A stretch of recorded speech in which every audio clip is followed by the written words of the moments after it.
बदनापूर तालुक्यात ओल्या दुष्काळाचे सावट, अति पावसामुळे पिकांचे नुकसान, शेतकरी चिंताग्रस्त। गेल्या काही दिवसापासून बदनापूर तालुक्यात पावसाने धुमाकूळ घातला असून खरीपातील पीक मका, सोयाबीन, कापूस अति पावसामुळे पिवळे पडत असून यामध्ये शेतकऱ्यांचे फार मोठे नुकसान झाले आहे।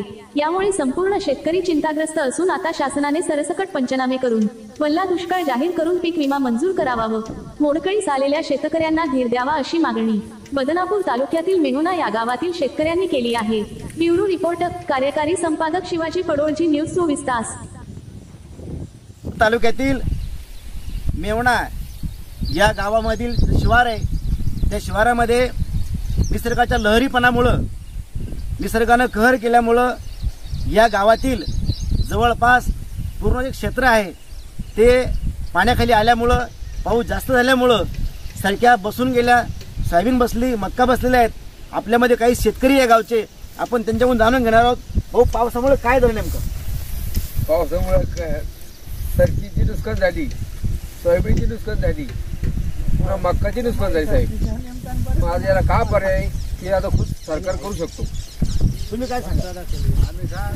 नुकसान झालेलं आहे, आम्हाला मिळाला पाहिजे प्रत्येक शेतकऱ्याला, आणि नुकसान भरपाई शासनानं तातडीनं द्यायला पाहिजे शेतकऱ्यासाठी। शेतकऱ्याचं म्हणणं असं आहे की विमा मिळाला पाहिजे। तो विमा भरला का तुम्ही?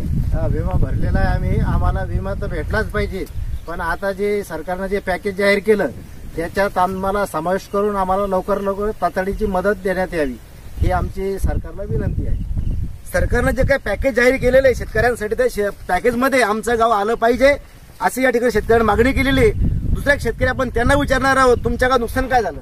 आमच्या गावामध्ये सरक्या पूर्णतः 100% नुकसान झालेलं आहे, मक्काचं 100% नुकसान झालेलं आहे, सोयाबीनचं नुकसान झालेलं आहे, तसंच भाजीपाला पूर्णतः नष्ट झालेला आहे। आज शेतकरी खूप परेशान आहे। 100% खर्च करून आज हातातोंडाशी आलेला घास, जो आपला हक्काचा घास आहे, तो आज शेतकऱ्याचा निसर्गानं हिसकावून घेतलेला आहे। या निसर्गाच्या लहरीपणामुळे आज गावचं 100% नुकसान झालेलं आहे।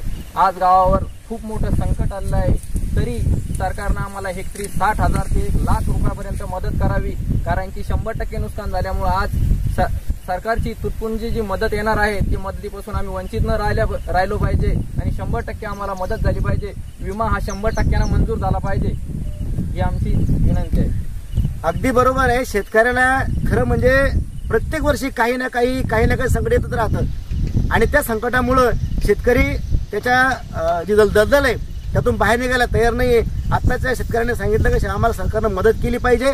तुम्ही मलाही पाहू शकता की मी सध्या गाऱ्यामध्ये उभा आहे, दिसतात माझे पाय दिसतात का? म्हणजे ही परिस्थिती, खरी परिस्थिती असल्यामुळं शेतकरी खरंच या संकटातून बाहेर पडला पाहिजे अशी अपेक्षा शेतकऱ्यांनी केलेली आहे।